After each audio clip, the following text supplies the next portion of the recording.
Ok, pessoal, então, dando início aqui no módulo 3, então o que nós vamos tratar aqui nesse módulo, né? Nós vamos falar aqui de riscos ambientais, nós vamos falar do mapa de risco e nós vamos falar das medidas de controle, né, desses riscos. E aí,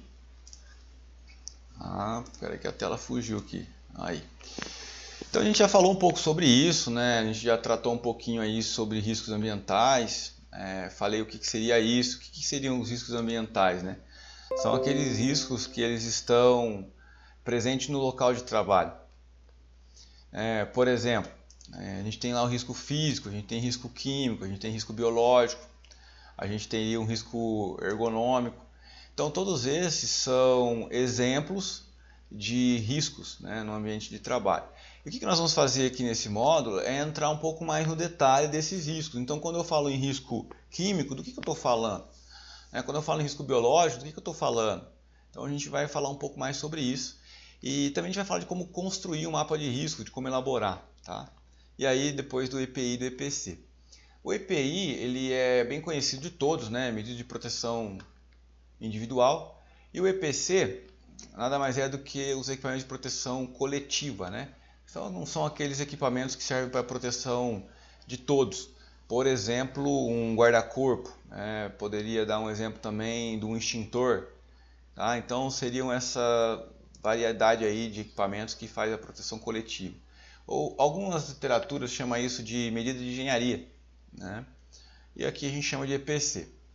Então, os riscos ambientais são agentes presentes no ambiente de trabalho capazes de causar danos à saúde e à integridade física dos colaboradores devido à sua natureza, concentração, intensidade e o tempo de exposição. Bom, aqui a gente já precisa começar a dar atenção para algumas palavras. Por exemplo, concentração. Toda vez que eu falo em produto químico, eu preciso monitorar, lembra da higiene ocupacional? Eu preciso monitorar e ter o entendimento de qual é a concentração desse produto no ambiente. Então, se eu trabalho com H2S, por exemplo, que é um gás, vamos pegar um mais tradicional, é amônia, por exemplo. Se eu tenho amônia, eu preciso saber qual que é a concentração dessa amônia no meu ambiente de trabalho. Se eu trabalho com formaldeído, preciso saber qual que é a concentração. Então, nós temos duas maneiras de fazer isso. Nós temos a NR15, que ela é uma norma que prevê as questões inclusive de insalubridade e ela já dá os valores para nós ali de limite de tolerância. Mas nós também temos uma norma americana que é a ACGIH, que a própria NR15 nos autoriza a utilizar. Quando nós não encontramos os valores do limite de tolerância, porque de repente nossa legislação não tem, a gente pode usar a CGIH. Então toda vez que a gente fala em produto químico, um dos pontos que a gente tem que observar é a concentração. Aí depois ele fala de intensidade. Vou dar um exemplo também aqui que a gente poderia falar do ruído, acho que eu já falei. Mas qual é o valor que a gente encontra do ruído? Toda vez que ele excede de 80 decibéis, a gente tem um desvio. A gente precisa já pensar num plano de ação, numa melhoria, né? E assim por diante. E depois a gente fala do tempo de exposição. Então o ruído é o melhor exemplo aí, eu acho, de tempo de exposição. Porque se você tem um ruído acima de 80 decibéis, mas se você permanece nesse local por 10 minutos no seu dia, isso não vai acarretar um problema para você de perda da audição. Mas se você tem um ruído lá 84, 86 e você permanece 8 horas nesse ambiente, isso vai acarretar um problema para você.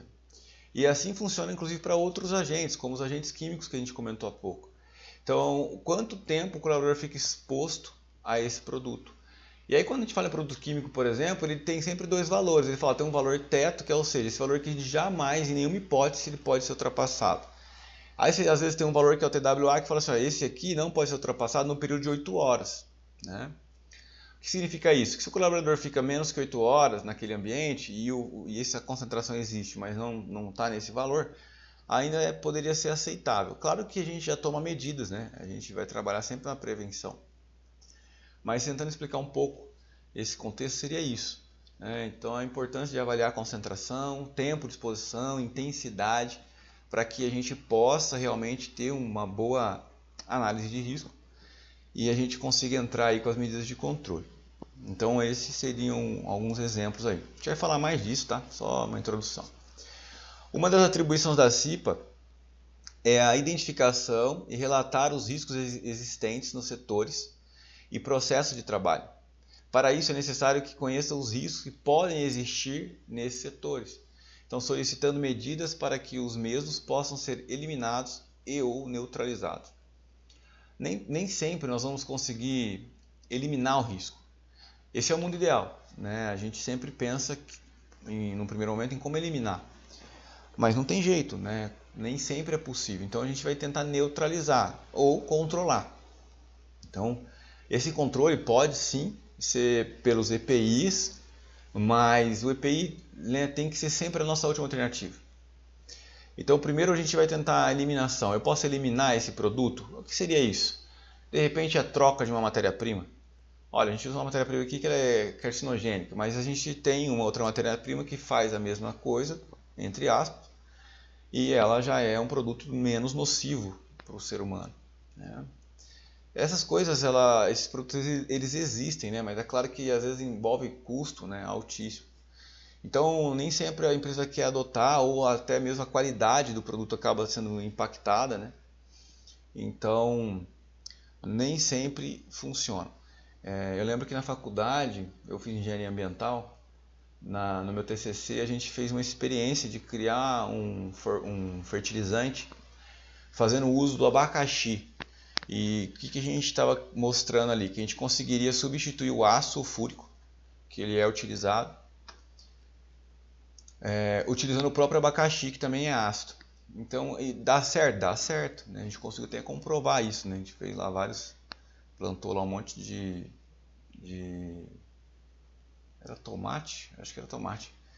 E a gente foi colocando ali, fazendo uma amostragem. Esse aqui com o produto que nós criamos, esse aqui com o produto tradicional e tal. E a gente percebia que funcionava também. Mas é claro que em grande escala isso fica difícil. Mas é uma das alternativas você substituir a matéria-prima, por exemplo. Então, identificados esses riscos, os mesmos devem ser transcritos no mapa de risco. E aí, feito, né, esse levantamento, a gente precisa ter o mapa de risco. E aí, o mapa de risco a gente vai ver alguns modelos aqui mais para frente. Ainda falando do limite de tolerância, ele mostra aqui uma pirâmide, né? Então, assim, a concentração, intensidade, natureza do risco, sensibilidade do indivíduo e tempo de exposição. Embora exista um limite de tolerância conhecido por lei, existe também a questão da sensibilidade do colaborador. Então, volta naquela questão do princípio. Às vezes você está abaixo do limite de ação, né? Então lembra que limite de ação, nível de ação, ele é 50% do valor limite, né? Então do LT, limite de tolerância. Então você tem lá o limite de tolerância desse produto é 100, 50 você já tem que fazer algo, a partir de 50 você tem que entrar com a medida. Mas às vezes você tem um produto lá que ele não chegou no nível de ação ainda. Mas o colaborador ele tem uma sensibilidade para aquele produto, ele já percebe aquilo. E aquilo às vezes causa uma alergia, uma irritação nasal, né, na faringe, laringe, no sistema respiratório dele. E aí volta naquilo que eu estava falando. Aí você olha e fala assim, mas eu estou dentro da legislação. Você tá, mas existe um incômodo para o profissional. Algo precisa ser feito. Ou agora está na moda, né, as máscaras, né, entre modas assim, né, uma moda obrigatória, claro. Mas você precisa buscar alternativa para esse colaborador. Talvez ele precise de uma proteção respiratória, talvez transferir ele para uma outra área, talvez avaliar o uso de um exaustor. Então a sensibilidade do indivíduo ela também deve ser levada em consideração quando a gente está falando de limite de tolerância e controle dos riscos. Definição. Aqui a gente vai falar um pouco sobre perigo e risco, né? Essa é a definição, acho que assim, no primeiro dia de curso do técnico de segurança a gente fala sobre isso. E provavelmente no último dia, até o último dia de trabalho a gente vai continuar falando sobre essas definições. O que é perigo? Exposição a um risco não controlado totalmente? Tá. O que é risco? É uma ou mais condições de uma variável com potencial necessário para causar danos. Na minha opinião, essas definições confundem a gente. Então eu gosto dos exemplos, né? Então vamos para exemplo. Então vou dar um exemplo aí para a gente conseguir perceber o que é perigo e o que é risco. Eu vi uma imagem recentemente que mostra um tubarão no mar ali, né? Na água, nadando. e um colaborador do lado de fora, né? No caso não era um colaborador, né? No caso uma pessoa ali do lado de fora, numa área segura, vendo o tubarão. Quando eu estou numa ponte ou eu estou num deck e vejo o tubarão dentro d'água, eu posso classificar esse tubarão como o quê? Como um perigo ou como um risco?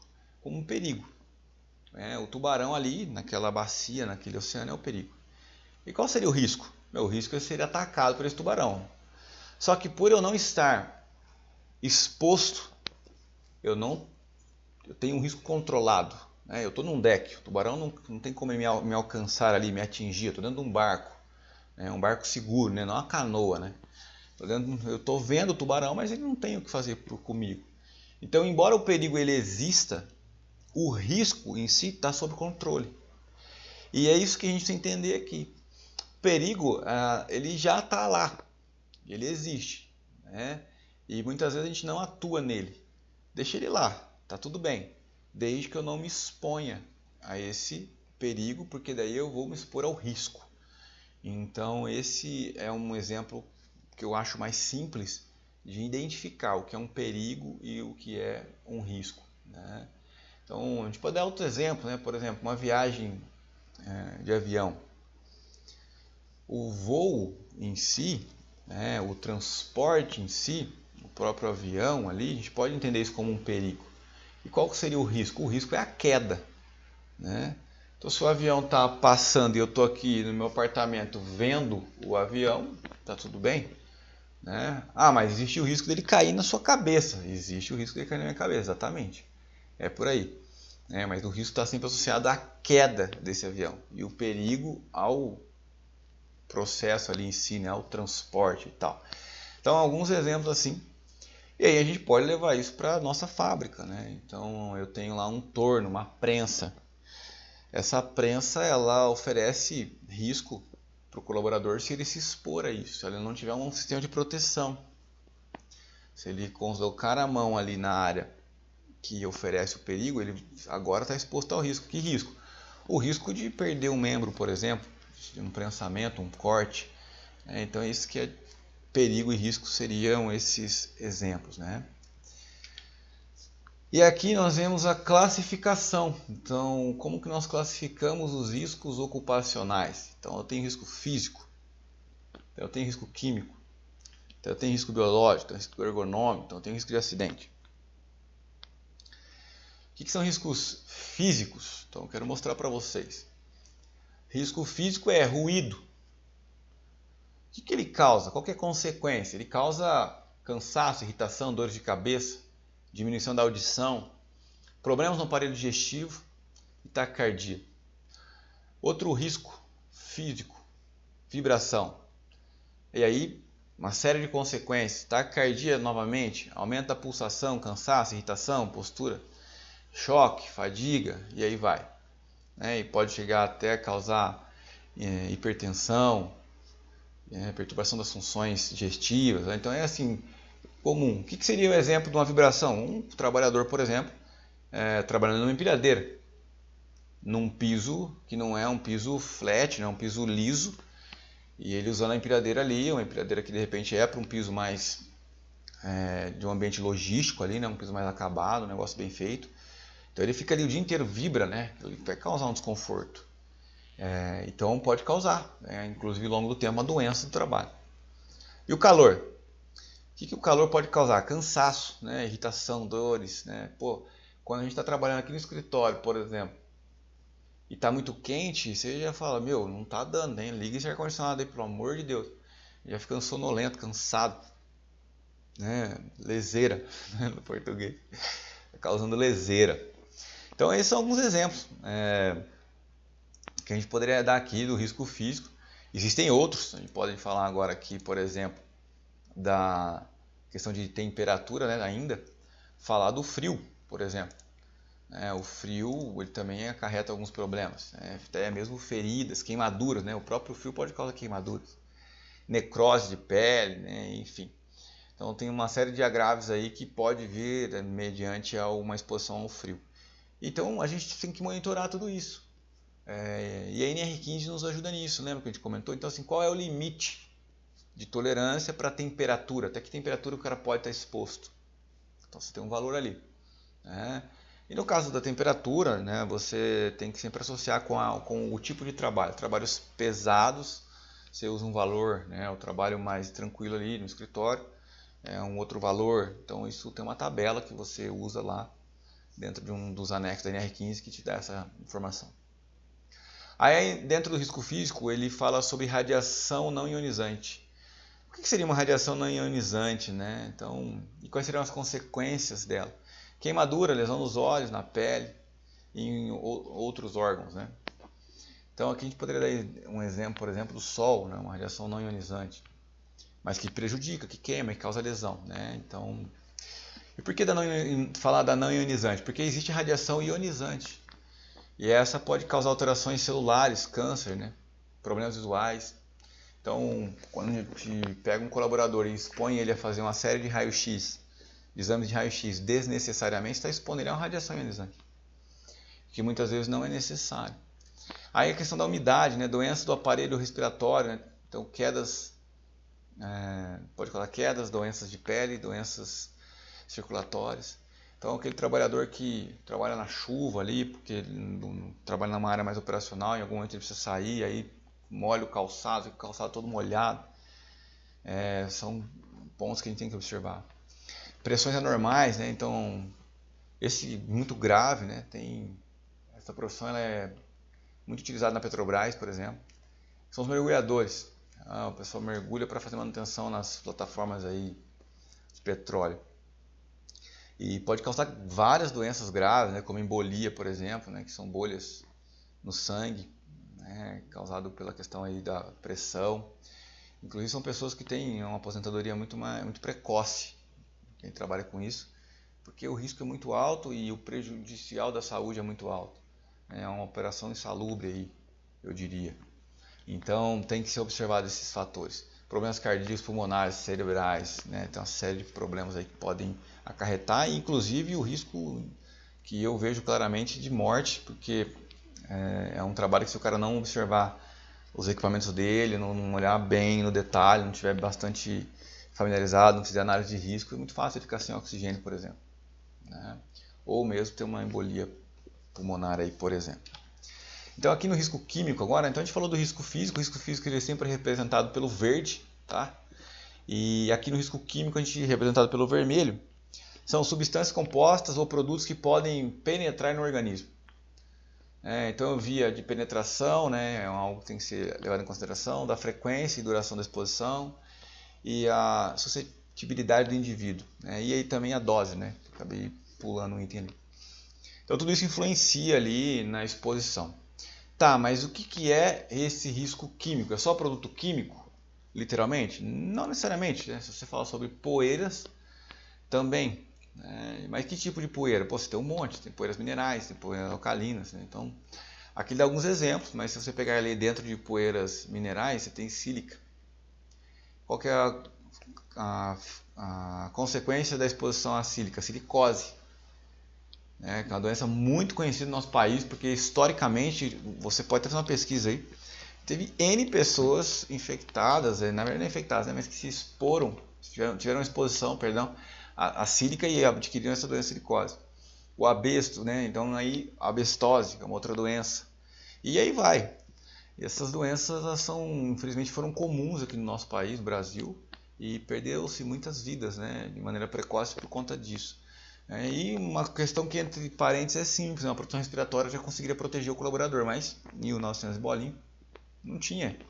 A área de segurança não era assim. Então a gente vê que a gente foi melhorando, a gente tem melhorado. E aí temos fumos metálicos, né? Então intoxicações específicas de acordo com o metal, né? Então ali podem ser vários exemplos, por exemplo uma solda, né? Fumos metálicos, o rapaz está fazendo a solda ali, e aí ele é soldador e todo dia ele é exposto àquilo, né? Ao produto que ele está soldando ali, né? Então soldas MIG, soldas TIG, até mesmo solda elétrica. E aí existe uma exposição clara com relação a isso. Aí névoas, né? E neblinas, então gases e vapores. Então, névoas e neblinas, ele não está falando aqui de produtos. Então o cara vai lá pintar, ele trabalha numa empresa que faz manutenção de extintores e ele pinta o extintor de vermelho ali. Então ocorre uma névoa, né, daquela tinta que nada mais é do que um determinado produto químico. E ocorre uma exposição ali. E essa exposição então pode ser com produtos irritantes, asfixiantes, né, anestésicos. E ele, claro que vai criando problemas, né, para a saúde desse colaborador. E aqui a gente coloca alguns exemplos. Então, o que seria, por exemplo, um irritante? O ácido clorídrico, a soda cáustica, o ácido sulfúrico, né? E que são produtos que causam tanto doenças como causam acidentes, né? Um contato com um produto com ácido, por exemplo, é imediato ali a queima, né? Você vai ter uma lesão. Asfixiantes, né? Então dor de cabeça, náusea. Aí dá exemplo do nitrogênio, né? Dá exemplo do hidrogênio, do hélio, né? Do argônio, acho que não está aqui, mas é um outro exemplo. Monóxido de carbono, né? Bastante conhecido aí por um produto asfixiante, altíssimo potencial dele. Porque o nosso organismo tem uma familiaridade com ele muito maior do que com o oxigênio. Então, quando tem um monóxido de carbono misturado no oxigênio, o nosso organismo ele dá prioridade em transportar o monóxido. E por isso que o colaborador morre com rapidez ali, né? O trabalhador ou a pessoa exposta a isso. Nós tivemos um exemplo recente envolvendo o Flamengo, onde 10 pessoas morreram, né? 10 jovens morreram. Situação assim, extremamente triste, né? Porque, enfim... toda vez que a gente fala em óbito é doído, né? Mas quando são jovens parece que ainda é mais difícil de entender como deixou chegar nisso, né? Porque queimou lá, teve um problema no ar-condicionado, e esse ar-condicionado pegou fogo e aí eles tiveram uma exposição a esse produto e muitos nem levantaram da cama, porque desmaia, ele não sente, né? E isso acaba acontecendo. Então, são alguns exemplos aí que eu acho que são importantes a gente colocar aqui. Aí depois a gente fala dos produtos químicos em geral. Então, inclui aí desde irritação na pele, aos olhos, até outras ocorrências mais críticas aí. Bom, aí a gente tem lá, agora falando dos riscos biológicos, vírus, bactérias, protozoários, fungos, bacilos, né? Tem uma série de produtos não, né? Uma série de riscos aí com relação ao risco biológico. E o que seria esse risco com vírus, né? Então está falando aqui da hepatite, de herpes, rubéola. E o que seriam as bactérias? Então a gente tem ali alguns exemplos. Hanseníase, por exemplo, cólera, aí vai muitos outros. Protozoários, malária, mal de Chagas, fungos, então ele causa micose, causa alergia, é muito comum, isso em trabalhadores aí, até mesmo pela questão da exposição à umidade, por exemplo. Tratamento de efluente, então tem uma exposição aí, pode vir a ter uma exposição a risco biológico. E aí, claro que tem as consequências, que é o que a gente tem visto aqui. E representado pela cor marrom, tá? Então o químico representado pelo vermelho e o biológico pela cor marrom. E aí a gente tem o risco ergonômico apresentado pela cor amarela, que aí envolve um monte de coisas, né? Às vezes a gente olha para o risco ergonômico, pensa sempre na questão postural, no levantamento de peso, né? Mas ele vai além disso, né? Ele pode influenciar, inclusive, em questões de doenças psicológicas através da questão ergonômica. Então aqui tem alguns casos, né? Esforço físico intenso, levantamento e transporte manual de peso, exigência de postura inadequada, controles rígidos de produtividade. Então começa a pressionar, né? Começa a influenciar ali as emoções. Imposição de ritmos excessivos, né? Então uma pressão muito grande no trabalho, o cara tem que trabalhar, fazer algo, entrega muito rápido. Então o que a gente coloca aqui, de um modo geral, devendo haver uma análise mais detalhada, caso a caso, para tais riscos, podendo causar cansaço, né? Dores musculares, fraqueza, doenças como hipertensão arterial, úlceras, olha só, tudo isso por uma questão ergonômica. Então não é simplesmente coluna, não é simplesmente a mão, o braço, o antebraço. Pode influenciar outras questões, né? Doenças nervosas, agravamento do diabetes, alterações do sono, do libido, da vida social, dos reflexos, né, da saúde no comportamento. Então tem uma série de possibilidades aí, medo, né, comportamento estereotipados, né? Então tem uma série de possibilidades aí e ocorrências que a ergonomia pode causar. Aí ainda dentro de ergonomia a gente fala de trabalho em turno, né, ou noturno. Então aquelas pessoas que eu já fui em muitas empresas que o colaborador trabalha no sistema de revezamento. Então tem semanas que ele está diurno, tem semanas que ele está no noturno. e às vezes tem 3 turnos, e muitas vezes o colaborador ele roda os 3 turnos, aquilo ali deixa o cara doido, né? O relógio biológico dele como é que fica? Né? Ele já nem sabe mais que quando é dia, quando é noite, né? Começa a ficar difícil ali o trabalho, né? E para o próprio organismo absorver tudo isso. Então, de um modo geral, né, devendo haver uma análise mais detalhada, caso a caso, ele mostra lá de novo aqueles riscos. Então, fala lá, inclusive aqui, de agravos, né, como falou da diabetes, de asma, né? Então, tem um monte de coisas que podem desencadear, né? Por exemplo, aí a gente poderia falar algo que é bastante comum, né? Eu tenho visto cada vez mais isso, mas que são a síndrome de pânico, por exemplo. Então isso com certeza influencia. Jornada prolongada de trabalho, né? Ainda falando alguns outros riscos. E por aí vai, né? Então causa um estresse físico aí e psíquico também.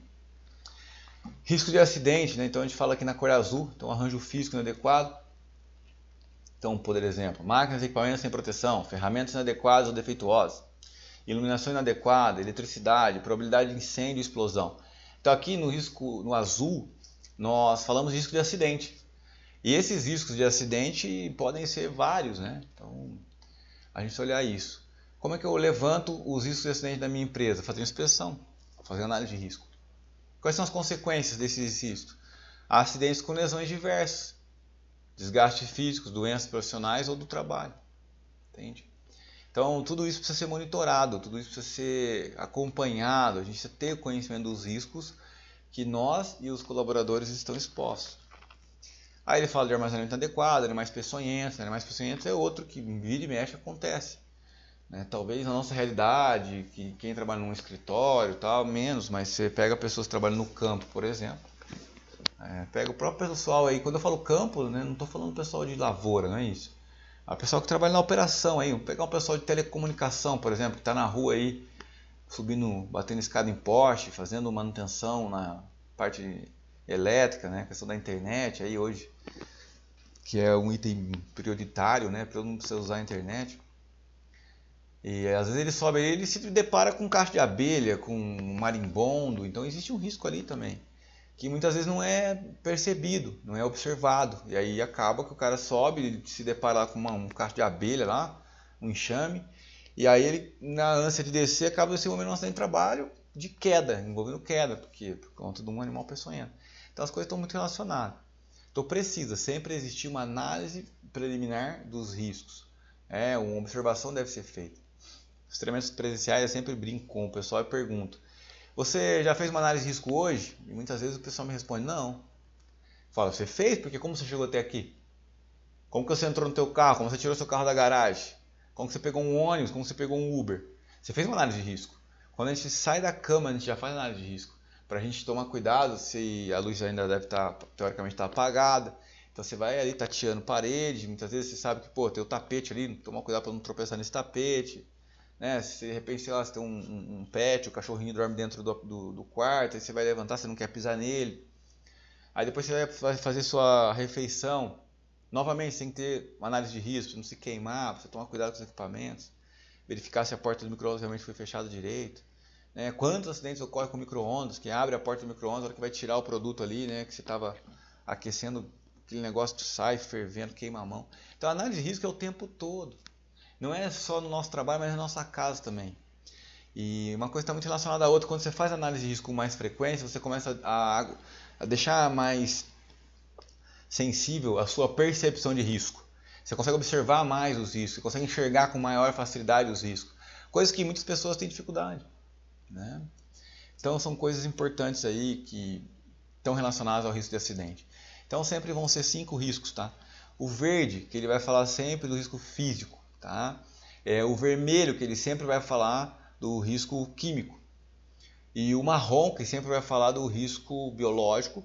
E o amarelo, o ergonômico, e o azul do risco de acidente. E dentro desse você vai ter sempre uma gama bastante grande de possibilidades, né? Como por exemplo no risco físico, lá, a vibração, a pressão, o calor, a radiação ionizante ou não ionizante.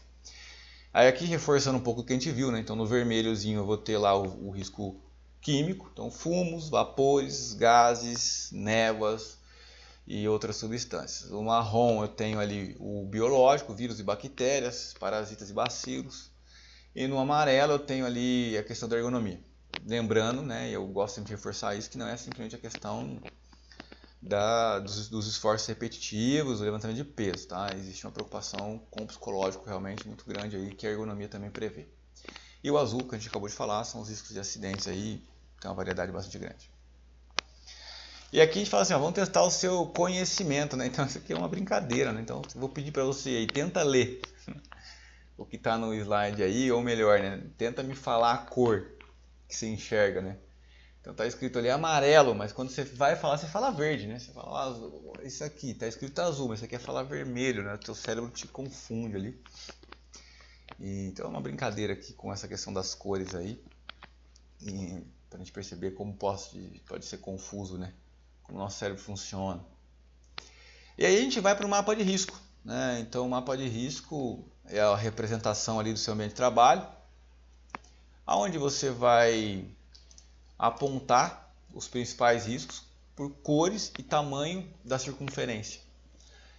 Então é uma representação gráfica por meio de círculos de diferentes cores e tamanhos, decorrente de uma variação de risco ocupacional existente nos locais de trabalho, baseado no layout da empresa, né, no layout da companhia.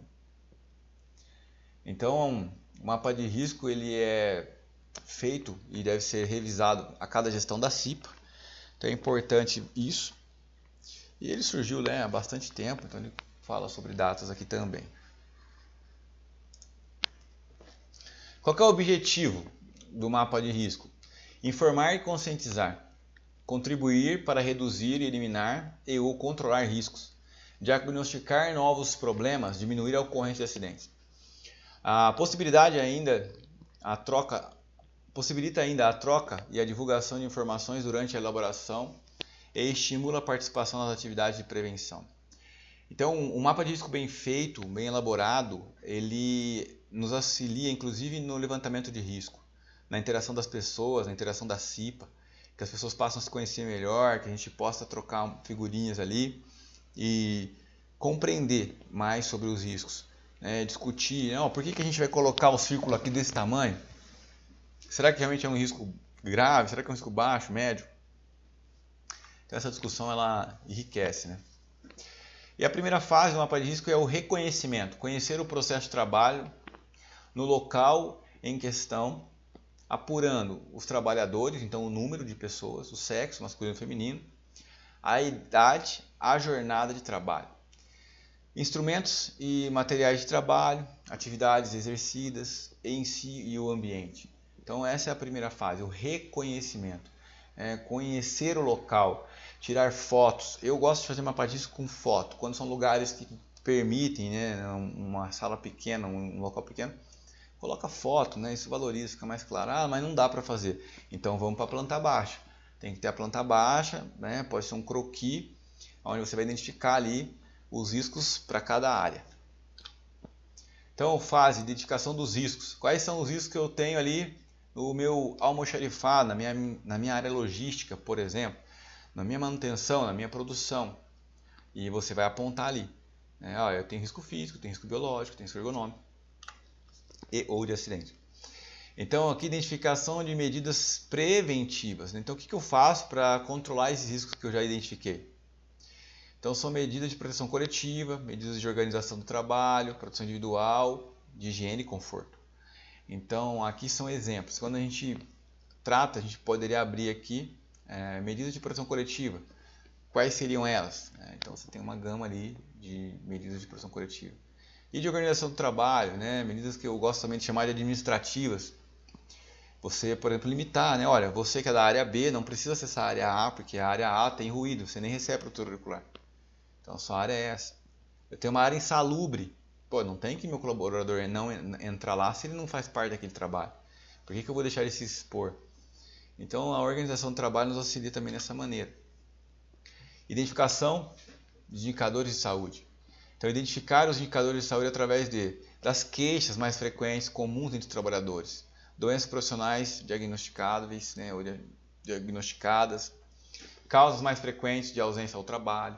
Então, esse estudo ele é muito valioso. Eu trabalhei para uma empresa que eles tinham um número de afastamento e de absenteísmo muito alto por uma questão relacionada à ergonomia.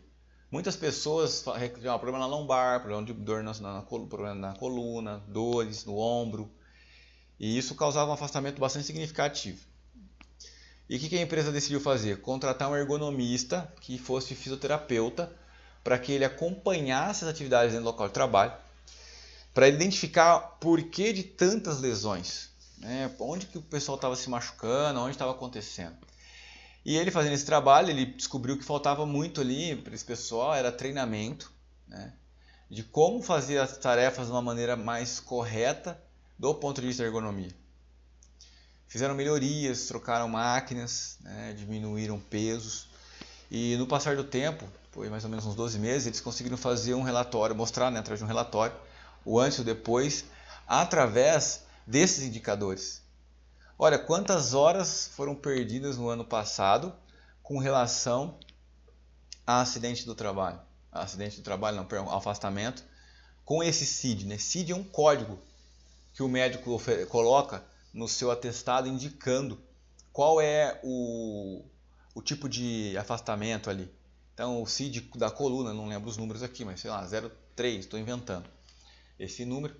Então ele pegou e começou a mostrar isso, falou, olha como a gente reduziu o número de pessoas indo ao médico, o número de atestados, fazendo esse trabalho aqui interno de ginástica laboral, de fortalecimento, de acompanhamento. E esse terapeuta ele passava o tempo integral na empresa, então os funcionários conseguiam marcar o horário com ele. E ele ia lá, olhava, passava exercício, ó, faz esse exercício de fortalecimento, isso aqui vai te beneficiar. É um trabalho magnífico, assim, e que dá um resultado, inclusive, para a vida dessa pessoa. Porque esse tipo de problema, quando ele começa a desencadear, muitas vezes não tem volta mais. Né? Um esforço repetitivo de uma maneira inadequada, às vezes acaba de uma maneira mais precoce, comprometendo uma cartilagem, por exemplo. Não tem como recuperar aquilo, cartilagem não se recupera. Então, é muito importante essa avaliação, identificação desses indicadores e observar isso. Se eu tenho muitas pessoas sendo afastadas por um determinado motivo, eu preciso levantar uma luz nem amarela, vermelha mesmo. E entender o que está acontecendo dentro da minha empresa, como que eu posso melhorar isso. E a CIPA nos ajuda nesse sentido. Conhecer levantamentos ambientais, então conhecer os levantamentos ambientais já realizados no local de trabalho. Isso aqui é muito importante, porque quando a gente fala do risco físico, químico e biológico, talvez quem está chegando na CIPA hoje fala, nossa, mas como é que eu vou fazer isso? Não tem tanta experiência. E uma maneira simples de você fazer é você pedir o PPRA da empresa, porque o PPRA já levantou o risco físico, químico e biológico para você. Então, através do PPRA você já tem a informação. E o PPRA dentro da empresa ele é um documento que tem que ser de acesso de todos. Todos podem ter o acesso ao PPRA, podem consultar esse PPRA, conhecer os seus riscos, os riscos que estão expostos. Então, isso poderia contribuir.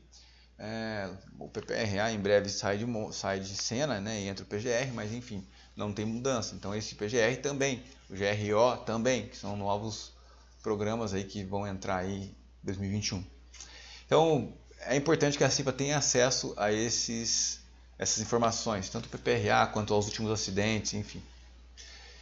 E ele cita aqui, inclusive, o LTCAT, né? O LTCAT que é um laudo técnico das condições de trabalho. O LTCAT ele tem uma finalidade de avaliar naquela empresa se existe ou não algum cargo ou função no qual se encaixaria uma aposentadoria especial. Tá?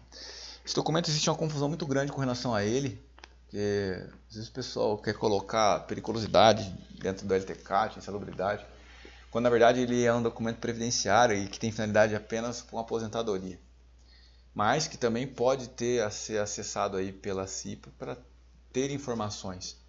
E até mesmo cruzar, né? No PPRA fala que o ruído na área tal é X, mas no LTCAT não está batendo. O que está acontecendo? Mudou algo? Ou será que não faz sentido de fazer uma nova avaliação agora? Então esses são alguns exemplos. E a sexta fase do mapa de risco, a elaboração, né, de fato do mapa. Então elaborar um mapa de risco sobre o layout do setor, indicando através de círculos os riscos de acordo com o grupo, com a cor padronizada, o número de trabalhadores expostos, especificação de agente e a intensidade.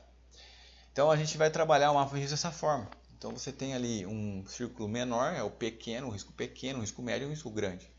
E você tem a cor do risco. Então o vermelho, né, já falei várias vezes aqui, o que cada um desses representa. Tá? Então o círculo representa o grau de intensidade e a cor o tipo de risco.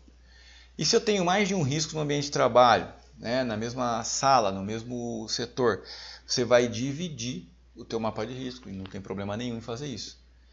Então, se eu tenho 2 riscos, eu vou separar aqui, ó, aqui onde eu estou apontando para vocês.